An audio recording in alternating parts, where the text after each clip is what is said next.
warahmatullahi wabarakatuh.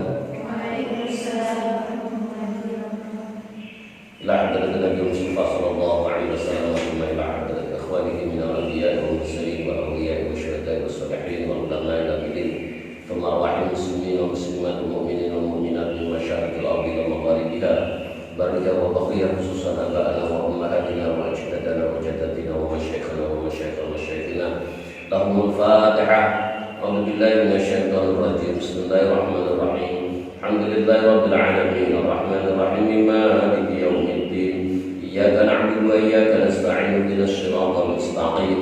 Siratal ladzina an'amta 'alaihim ghairil maghdubi 'alaihim waladdallin. Amin. Bismillahirrahmanirrahim.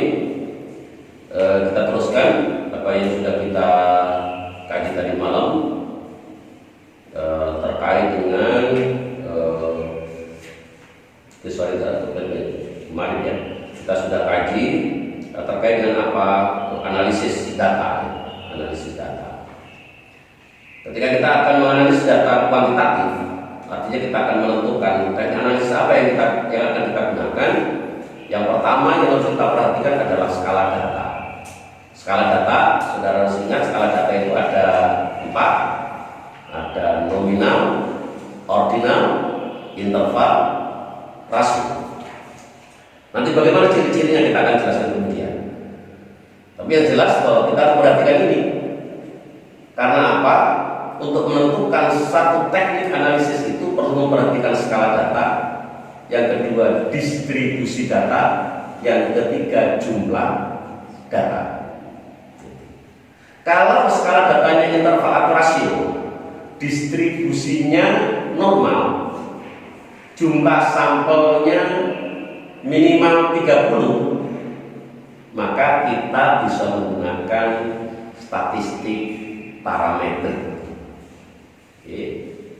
Akan tetapi kalau ternyata skala data kita itu nominal atau ordinal, maka secara otomatis kita menggunakan analisis statistik parametrik. Atau skala data interval atau rasio, tapi ternyata distribusi data yang tidak normal, itu juga pakai statistik parametrik kan itu.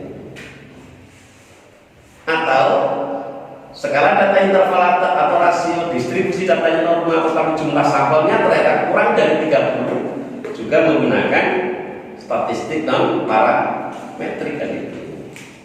Nah, yang statistik parametrik dan yang non parametrik seperti apa? Ini kalau saya gambarkan di slide yang saya tampilkan ini adalah yang ada di kolom bawah yang berwarna merah itu berarti statistik parametrik, sementara yang ada di atasnya berwarna putih itu adalah yang non parametrik. Satu contoh misalkan, kalau kita akan meneliti di mana penelitian deskriptif kan itu, jadi hanya satu variabel kan itu, dan data kita interval rasio, kita bisa menggunakan t-test atau contoh.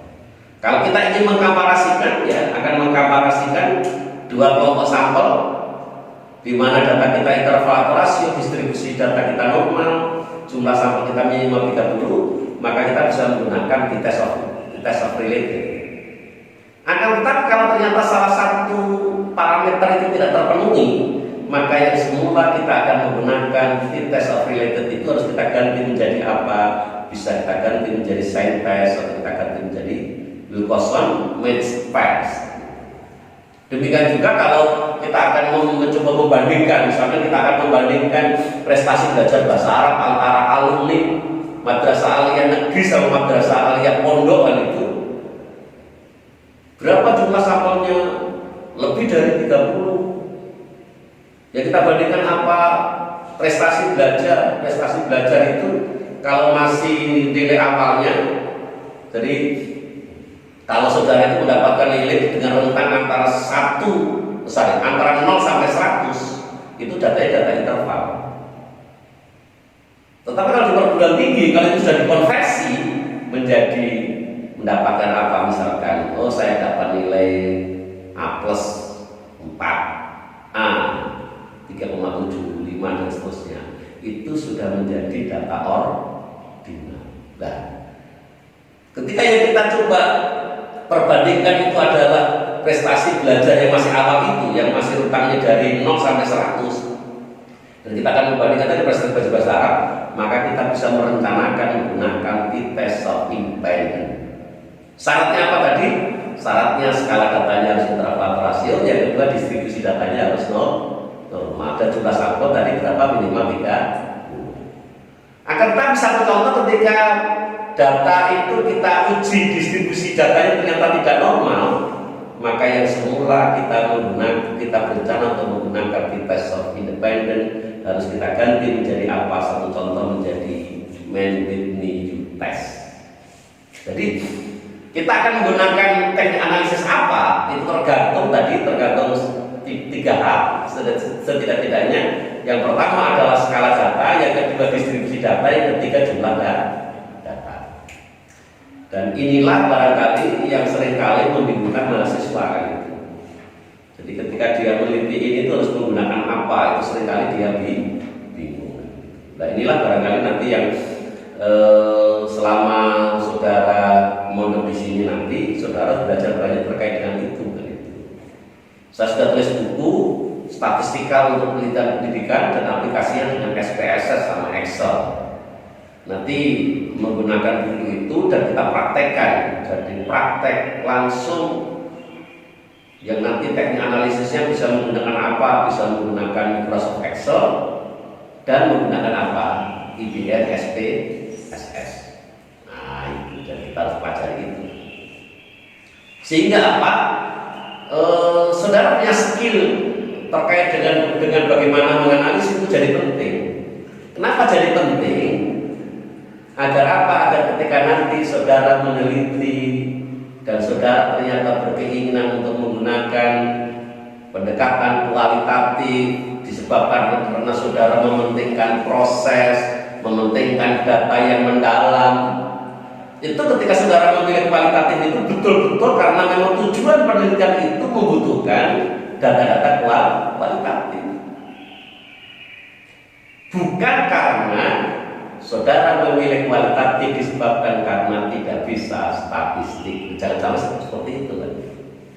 Makanya kita perlu belajar banyak terkait dengan bagaimana statistik itu.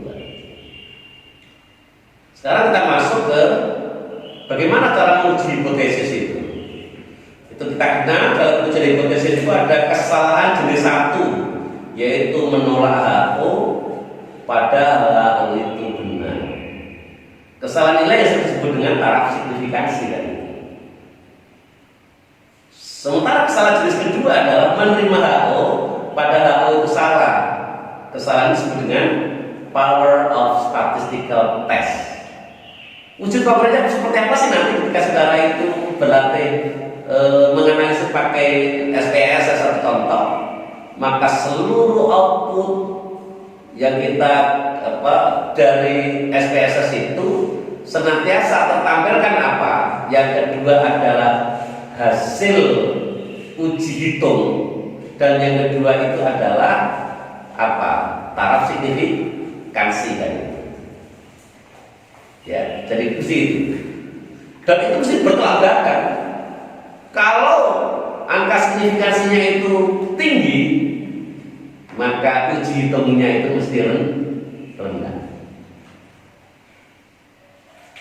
Kalau hasil uji hitung itu kita bandingkan dengan apa?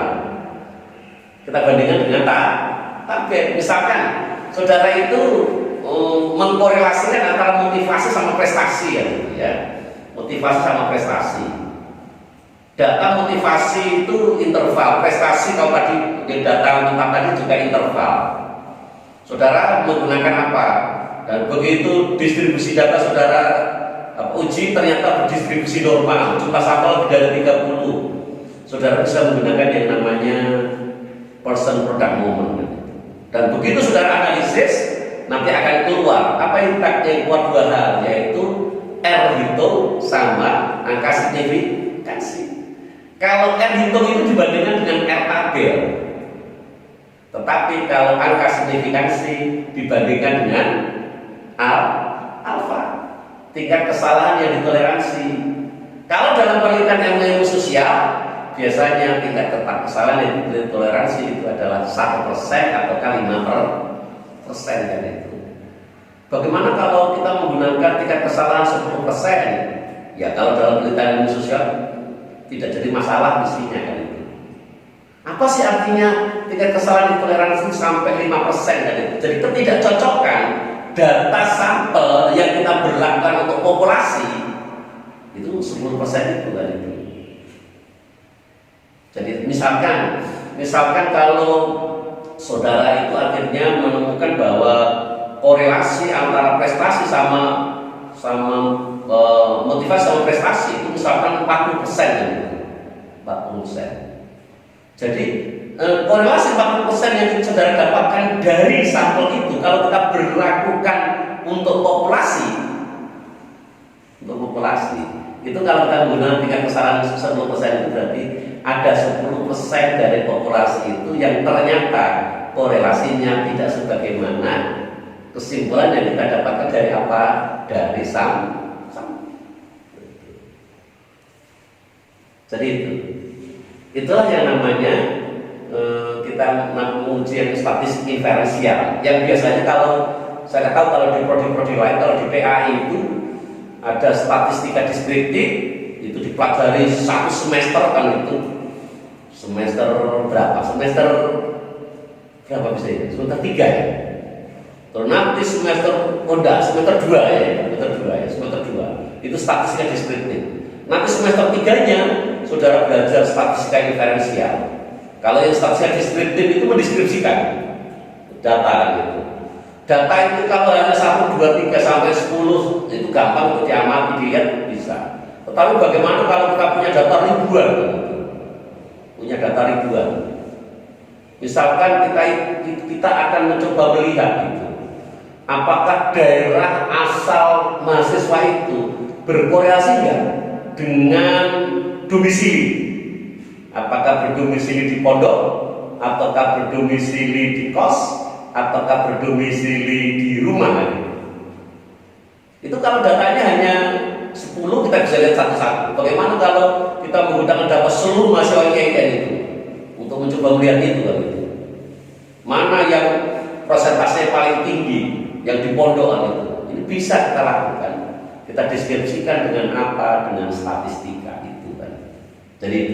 Jadi saya kembali bahwa ketika kita akan menguji hipotesis itu, dalam uji hipotesis itu yang keluar akan ada 2 tadi, yaitu kalau R hitung, T hitung, F hitung, Z hitung dengan apa tadi? Angka signifikansi. Kalau yang hitung-hitung tadi dibandingkan dengan apa Kak? Tabel. Bagaimana cara menganalisisnya?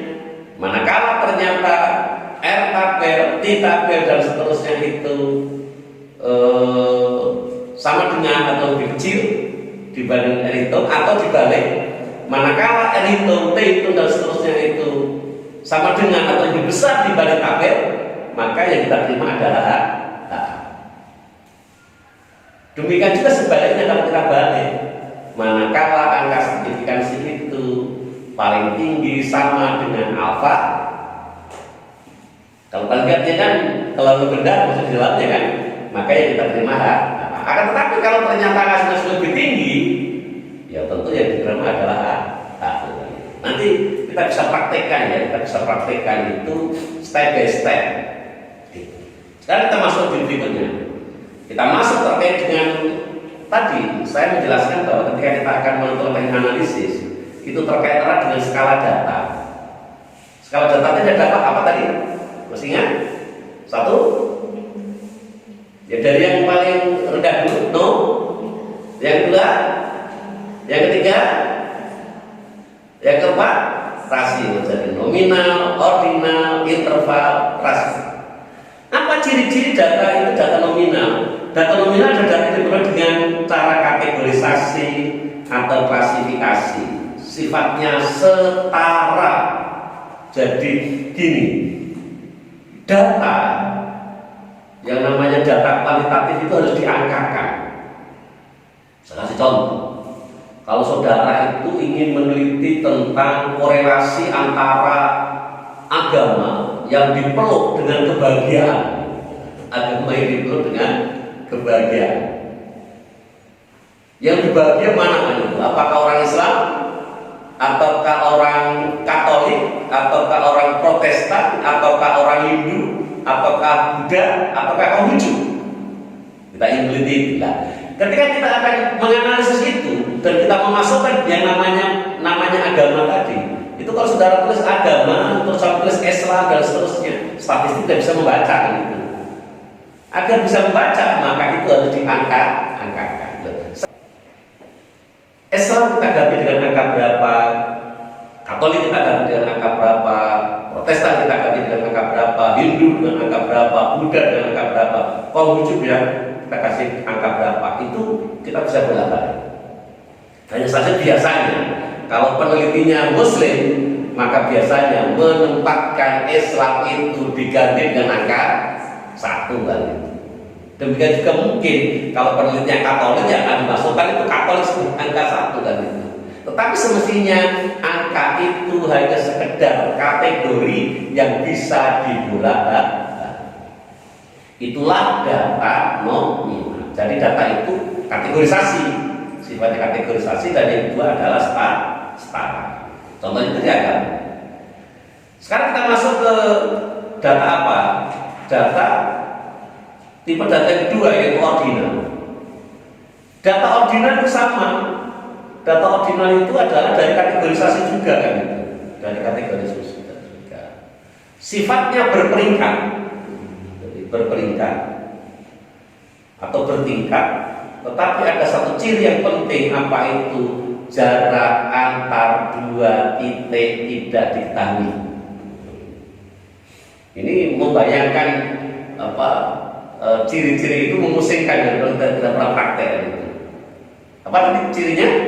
Yang pertama kategorisasi, yang kedua bertingkat atau bertingkat tadi, yang ketiga adalah jarak antar dua titik tidak diketahui.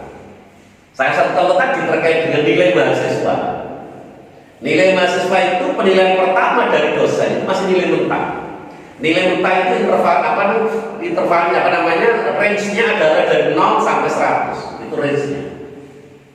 Tetapi ketika sudah menjadi transkrip nilai, maka angka mentah itu harus dikonversikan menjadi apa? Menjadi, kalau sekarang masih ada yang 4, 3,75, 3,5, 3,25 dan seterusnya. A plus, A min, B plus, B min, C plus. Paling tidak C plus, karena nanti kalau sudah C sudah tidak lulus itu. Dan apa artinya bahwa jarak antar dua titik tidak diketahui? Kita kasih contoh misalkan ini. Ada mahasiswa yang satu mendapatkan nilai 96, yang satu 95. Itu selisihnya berapa? 1. Tetapi yang mendapatkan 96 itu kalau dikonversi menjadi A plus mendapat A, sementara yang 95 menjadi A 3,2 3,75 kan. Walaupun tadi selisihnya hanya 1, tapi sudah berbeda. Ini sangat berbeda. Misalkan ada satu mahasiswa mendapatkan nilai berapa? 95, yang satu 91. Ini kan jedanya itu ada berapa? 4 kan selisihnya itu. 92, 93, 94, 95. Ada 4 itu. Tetapi kalau kita konversi, yang 95 juga menjadi A 3,75, yang 91 juga sama kan? Sama. Menjadi A 3,75. Ini artinya bahwa tadi ciri data ordinal itu adalah jarak antar dua titik tidak diketahui, tetapi dia berperingkat kan itu. Dengan yang paling rendah apa E itu tidak lulus, C min, C plus, B min, B plus, A min, A plus kan itu. Saya kembali ya. E C min, C plus, B min, B plus, A min, A plus kan itu. Jadi berperingkat seperti itu. Berperingkat seperti itu kan. Itu adalah data ordinal. Sekarang kita masuk ke data yang ketiga, itu interval.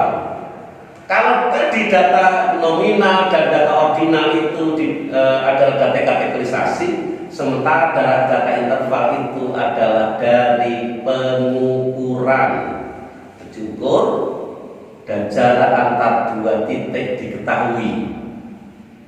Jadi kalau ada mahasiswa dapat nilai tadi misalkan antara 95, nanti bawahnya ada 94, 93, ya bang, itu kan ya, intervalnya jelas seperti itu kan itu. Jadi jarak antar dua titik diketahui, itu ciri data itu adalah data interval. Tetapi ada satu kata kunci, data interval itu tidak ada nol absolut. Karena tidak ada nol absolut, maka data itu tidak bisa dikalikan, tidak bisa dibagi. Contoh misalkan, andai kata di ruangan ini ada AC-nya kan gitu ya, ada AC-nya. Begitu dihidupkan dengan di setting berapa? 16 derajat Celcius. 16 derajat Celcius. Itu kalau saudara kedinginan, saudara ngomong, coba jadikan menjadi 32 derajat Celcius gitu. Saudara perlu tahu bahwa 32 derajat Celcius itu bukan 2 kalinya 16, bukan. Kenapa bukan 2 kalinya 16? Karena Celcius itu andai kata 0 derajat Celcius itu menjadi sebuah kedinginan. Jadi temperaturnya masih ada, bukan 0 dalam situasi yang netral itu enggak. Kalau saudara hidup di satu daerah yang temperaturnya 0 derajat Celcius kan itu, wah itu sangat tidak nyaman kan itu, sangat tidak nyaman. Saya pernah ketika di Jerman dulu, -1, -2 kan itu, atau ketika saya di Cina di Great Wall, pas sudah naik itu juga sangat dingin. Memang hidup di Indonesia itu sangat nyaman lah, hidup di Indonesia itu. Hidup di Indonesia bisa sarungan gitu kan, bisa sarungan, bisa pakai kaos kota kan gitu. Jadi asik. Tapi kalau saudara hidup di daerah-daerah yang temperaturnya dingin, wah itu sangat tidak enak. Itulah sebabnya kenapa sih orang Barat itu kalau jalan tidak seperti orang Indonesia.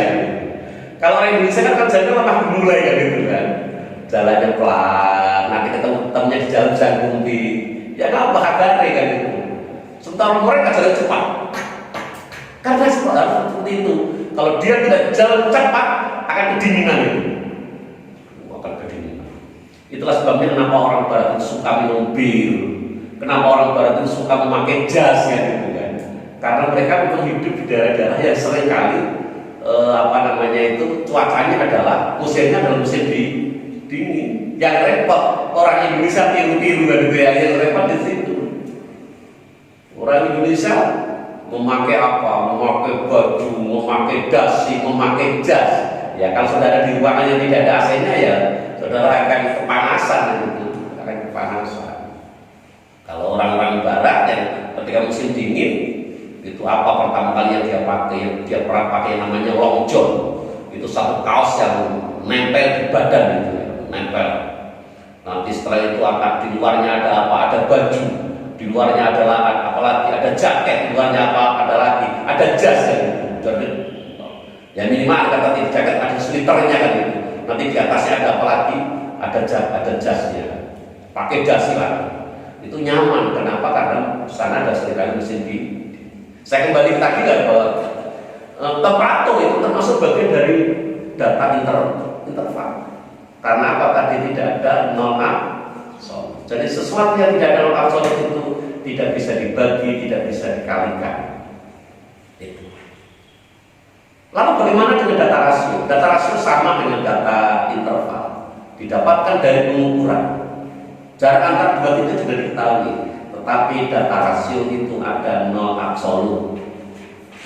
Kalau saudara itu punya roti yang itu rotinya roti panjang atau roti kasur itu ya, roti kasur itu.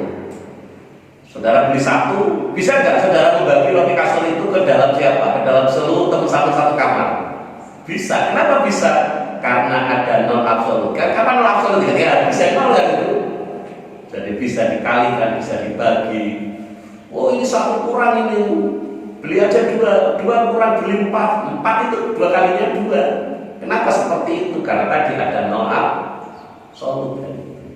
Jadi berarti kalau seperti itu, data itu adalah data rasio. Dan dalam penelitian ilmu sosial, mungkin yang sering menggunakan data rasio itu seperti yang backgroundnya backgroundnya mahasiswa olahraga satu contoh kan itu. Tapi kalau mahasiswa PAI yang satu contoh ada tarbiyah, masa akan mengkorelasikan antara apa? Misalkan antara umur dengan kecerdasan gitu. Iya. Tingginya badan dengan kecerdasan kan pernah ada kan itu. Menurut saudara itu tingginya badan itu berkorelasi tidak dengan kecerdasan? Itu dulu ada yang meneliti. Yang meneliti itu pasti dari negara yang memang biasa penduduknya tinggi-tinggi kan itu. Gimana cara mengukurnya? Itu ketika berumur 1 tahun diukur tingginya. Nah setelah itu diukur kecerdasannya. Tahun depan begitu lagi, tahun depan begitu lagi, tahun depan begitu lagi kan itu. Berarti, oh ternyata anak itu semakin tinggi tubuhnya, ternyata semakin cerdas kan itu. Pertanyaannya, apakah yang menjadikan tambahnya kecerdasan itu tingginya? Enggak. Apa ya umurnya itu kan itu. Karena orang itu semakin umurnya semakin bertambah, kecerdasan semakin bertambah. Kecuali apa? Misalnya nanti kita katakan tahu orang itu sudah tidak bisa bertambah kecerdasannya ketika berumur berapa gitu. Sama dengan tinggi kan begitu tinggi itu. Atau melompat. Orang itu semakin tambah umurnya, semakin jauh melompatnya. Sampai umur berapa? Ya mungkin sampai berumur sekitar 30 tahun misalkan, atau 25 lah itu. Dari 1 tahun, 2 tahun, 3 tahun suruh melompat, tambah jauh, tambah jauh, tambah jauh. Tapi nanti begitu sudah mentok sampai berumur 25 atau 30, tambah umur, tidak tambah jauh kan itu, belum tambah dekat. Tetapi tadi saya katakan bahwa bertambahnya kecerdasan bukan disebabkan karena bertambahnya tinggi badan seseorang, tetapi memang dari usia tadi kan itu. Usia semakin bertambah oleh Allah dikasih tambahnya kecerdasan tadi kan itu. Jadi penelitian-penelitian seperti itu sangat jarang dilakukan kan itu, sangat jarang. Andai kata toh dilakukan dari Anda sebagai statistik, itu hasilnya juga dianggap sesat kan itu. Jadi itu. Terus tadi saya kembali ke yang sudah saya jelaskan tadi. Ketika kemarin itu kita menjelaskan bahwa ketika kita membuat satu proposal, isinya apa sih proposal kemarin itu? Ada latar belakang, ada masalah penelitian, ada tujuan penelitian, ada lagi apa? Kegunaan penelitian, ada lagi apa? Telah pustaka, ada lagi apa? Kerangka teori, ada lagi apa? Hipotesis penelitian, ada lagi apa? Metode penelitian isinya apa saja? Ada desain penelitian, ada populasi dan sampel, ada instrumen penelitian, ada pengumpulan data, dan yang terakhir ada apa? Ada yang namanya analisis data. Nah setelah itu tersampaikan, maka tugas berikutnya apa? Manakala di dalam judul proposal itu ada kata-kata yang dimungkinkan disalahpahami oleh pembaca, maka saudara perlu menambahkan satu subbab yang namanya definisi operasional. Begitu. Jadi definisi operasional itu hanya dibutuhkan terhadap istilah-istilah dalam judul yang memang istilah itu gampang disalahpahami orang. Contoh, kalau saudara itu mengkaitkan antara apa? Pendidikan agama Islam dengan misalkan dengan kedamaian. Itu yang dari Islam agama Islam perlu didefinisikan. Yang dimaksud oleh peneliti apa itu? Apakah memang proses pendidikan agama Islam seperti ini, ataukah pendidikan Islam yang diberikan di sekolah, atau ternyata yang dimaksud ternyata hanya prestasi belajarnya kan itu, yang berupa angka-angka di rapot itu kan itu. Jadi perlu ada penegasan judul seperti itu. Demikian juga yang namanya satu contoh misalkan terkait dengan motivasi. Apa itu motivasi? Apa itu prestasi? Itu perlu dijelaskan. Itu kan namanya penegasan judul atau definisi operasional harus ada itu kan. Terus yang biasanya ada apalagi sistematika penulisan. Jadi ketika seorang peneliti nanti akan membuat laporan itu sistematikanya seperti apa kan itu. Hanya saja perlu saudara pahami bahwa untuk penelitian kuantitatif itu sistematika penulisan itu hampir seluruhnya sama. Jadi sifatnya rigid, seragam.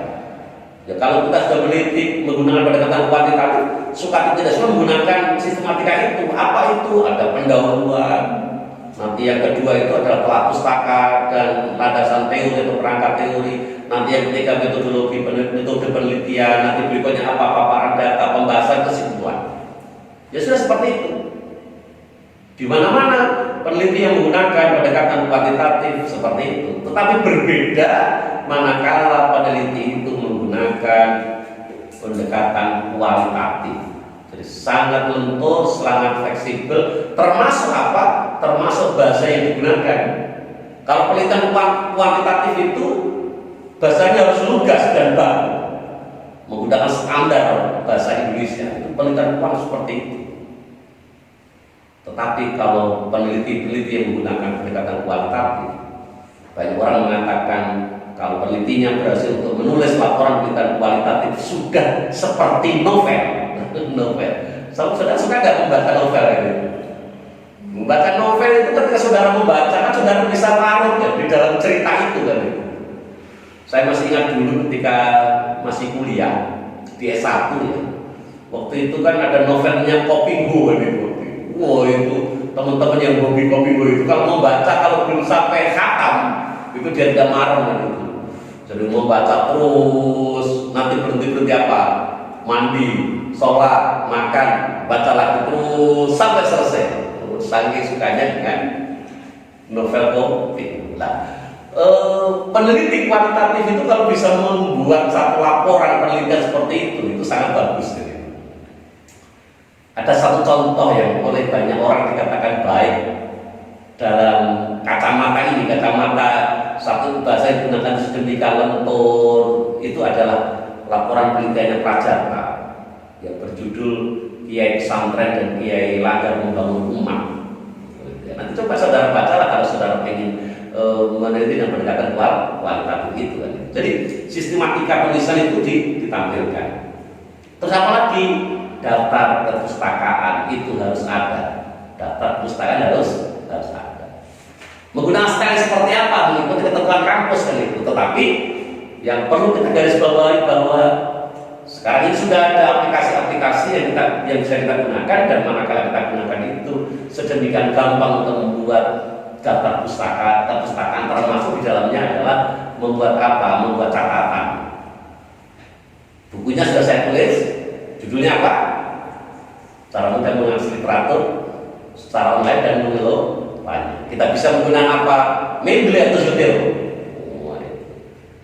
Untuk yang Zotero juga sudah saya buatkan videonya, jadi bisa ditonton videonya itu. Kalau membaca bukunya mengalami kebingungan ya. Insya Allah nanti dalam waktu yang tidak terlalu lama saya akan buatkan juga tutorial untuk Mendeley. Jadi agar mahasiswa pengguna bisa memilih mau menggunakan Zotero atau menggunakan Mendeley. Dan dua aplikasi ini tidak berbayar. Artinya apa? Artinya apa? Gratis kan itu. Berbeda dengan Endnote. Endnote kata orang itu berbayar. Saya tidak tahu karena saya tidak pernah menggunakan itu. Jadi kita bisa menggunakan itu. Kenapa harus menggunakan itu? Karena kita bisa manage referensi dengan baik. Nanti mahasiswa yang ikut mata kuliah saya wajibkan dia nge-share referensi yang dia gunakan dengan saya. Jadi dia menggunakan buku-bukunya siapa kan itu harus di-share. Yang saya bisa tahu kan itu, saya bisa tahu. Sehingga orang itu tidak bisa membuat makalah simsalabim kan. Simsalabim dengan cara apa? Copy paste, tidak akan mungkin itu. Karena apa? Referensi apa yang dia gunakan, saya harus bisa mengetahui. Sekarang itu eranya sudah sedemikian canggih, gitu ya, sedemikian canggih. Jadi kita harus mengikuti perkembangan itu. Kata orang kan kita memasuki era revolusi industri 4.0 kan itu. Wah, yang zamannya serba canggih. Jangan sampai kita hidup di era yang serba canggih ternyata kita menggunakan cara-cara yang tidak canggih. Cuma yang penting kalau sholat tidak perlu mengikuti kecanggihan gitu ya. Sholat ya sholat biasa lah itu. Berarti jangan sholat begitu biasanya 4 rakaat 4 menit, wah terlalu lama kan itu. Jadi kita percepat kan itu menjadi jadi hanya 4 detik tidak bisa kan itu, tidak bisa. Walaupun kalau terkait dengan hal yang lain bisa. Saya masih ingat tahun 2015 saya meneliti pergeseran peran kiai. Saya bisa mendapatkan waktu itu sekitar 320 disertasi dan tesis yang di dalamnya ada kajian tentang kiai dan pesantren yang terbit, yang dipertahankan di kampus-kampus di muka bumi ini kan itu. Dan saya masih ingat betul dulu tahun 96, 97 ketika saya mengakhiri studi saya di S2, ketika saya menulis tesis, karena kebetulan tesis saya itu adalah studi perpustakaan, saya setiap hari harus datang ke perpus, dan di perpus tempat saya kuliah di IAIN Jakarta itu ada satu ruangan khusus untuk referensi yang kebanyakan bisa masuk itu adalah mahasiswa pasca. Jadi kita masuk ke situ pleng dari pagi nanti sampai siang. Begitu siang waktunya lapar kita pulang makan, sholat, kembali lagi masuk pleng sampai sore. Itu dulu, era dulu. Sekarang seperti itu. Sekarang bagaimana? Cukup di depan laptop, koneksi internet, kita bisa berselancar mau cari referensi di mana. Sekarang jadi sedemikian gampang. Nah, oleh karena itu santri mahasiswa harus mengikuti perkembangan itu, harus mengikuti perkembangan itu. Kita tidak boleh ketinggalan zaman. Walaupun kita kuliah di kota kecil seperti Kediri, tapi kita juga harus bisa memanfaatkan literatur-literatur yang digunakan tidak hanya di kota-kota besar, tetapi juga di negara-negara maju. Itu. Dan sekali seperti itu bukan sesuatu yang tidak mungkin. Terus, manakala di dalam proposal itu membutuhkan ada lampiran, kan itu. Lampiran apa? Ya, misalkan kalau di situ itu saudara perlu melampirkan misalkan jadwal penelitiannya seperti apa dan seterusnya. Silakan dilampirkan kan itu. Atau tadi ketika saudara membuat satu instrumen di dalam proposal itu yang saudara jelaskan kan hanya apa? Hanya metriknya kan? Hanya apa ya? Jadi blueprintnya, hanya blueprint yang saudara masukkan di proposal. Tetapi yang namanya instrumennya, angketnya, ya tentu tidak ada, tidak menjadi dalam badan proposal itu. Terus saudara bisa lampirkan itu, bisa dilampiran. Terus yang terakhir adalah terkait dengan daftar riwayat hidup. Riwayat hidup, tradisi dalam penelitian kuantitatif itu, ketika saudara menulis riwayat hidup itu dengan perspektif orang ketiga. Jadi misalkan peneliti bernama gitu, tidak perlu saudara menulis saya, nama saya kan, jadi mengatakan saya itu tidak boleh. Jadi harus menggunakan apa? Menggunakan orang ketiga. Jadi peneliti iya kan itu. Padahal yang dimaksud dia siapa? Jadi dia sendiri kan itu. Dirinya sendiri yang menulis itu kan itu. Kenapa seperti itu kan itu? Kenapa seperti itu? Karena bagi seorang peneliti yang menggunakan pendekatan kuantitatif yang mengikuti paradigma post positivistik itu, yang namanya ilmu itu free value, bebas nilai. Jadi yang namanya ilmu itu harus betul-betul objektif, tidak dipengaruhi oleh isme yang dimiliki oleh peneliti. Wah, itu peneliti kuantitatif seperti itu, jadi objektif. Tetapi seorang peneliti yang menggunakan paradigma konstruktivistik yang pendekatannya itu adalah kualitatif, yang terpenting bukan itu, yang terpenting adalah dia bisa memaknai perbedaan-perbedaan yang ada di kepalanya orang-orang yang diteliti itu. Nah, di sana ada yang namanya multiple participant meaning. Kenapa terjadi makna yang berbeda-beda di kepala partisipan? Karena setiap partisipan, setiap orang itu punya sejarah kehidupan yang berbeda. Saya masih ingat tahun 2003 sampai 2008. Jadi setiap tahun beberapa tahun waktu itu saya mesti diundang di IAIN Lampung untuk diskusi sama teman-teman dosen dan itu. Ini oleh wakil rektor yang waktu itu saya ditawarin untuk menginap di hotel. Menginap di hotel. Masalahnya jauh-jauh dari Kediri. Masa tidak menginap di hotel? Tetapi karena saya punya sejarah hidup, di mana saya dulu mondok dan pondoknya pondok salaf kan itu ya. Pondok salaf tidak seperti pondok sekarang kan itu. Tidak ada yang namanya kipas angin kan itu, apalagi spon ya. Dan dulu orang tidur ya seperti ini kan itu, jadi tidur tidak ada yang namanya tikar kan itu, tidurnya di mestal seperti ini kan itu. Dan itu terbawa sampai sekarang saya itu. Dan saya itu kalau sudah ngantuk mau tidur di mana pun saya bisa kan. Jadi tidak perlu harus pakai spring bed gitu ya, yang kultur tinggi itu tidak perlu seperti itu. Pokoknya dimanapun. Maka bagi saya tidur nyenyak itu bukan berkorelasi dengan tempatnya yang nyaman gitu. Tidur nyenyak berkorelasi dengan apa? Dengan apa berarti? Tidur nyenyak itu berkorelasi dengan apa? Ngantuk kan itu. Makan enak berkorelasi dengan apa? Apakah berkorelasi dengan menu makanan yang enak? Enggak lah. Makan enak itu berkorelasi dengan lapar. Semakin sabar lapar, sudah makan apapun menjadi enak kan itu. Makanya kalau pengen makan enak, sering-seringlah lapar. Kalau pengen tidur nyenyak, ngantuk lah kan itu. Maka tidurnya akan menjadi nyenyak kan itu. Jadi saya kembali tadi bahwa peneliti kualitatif itu mencoba mencari makna-makna yang berbeda dari masing-masing partisipan itu. Kenapa tadi?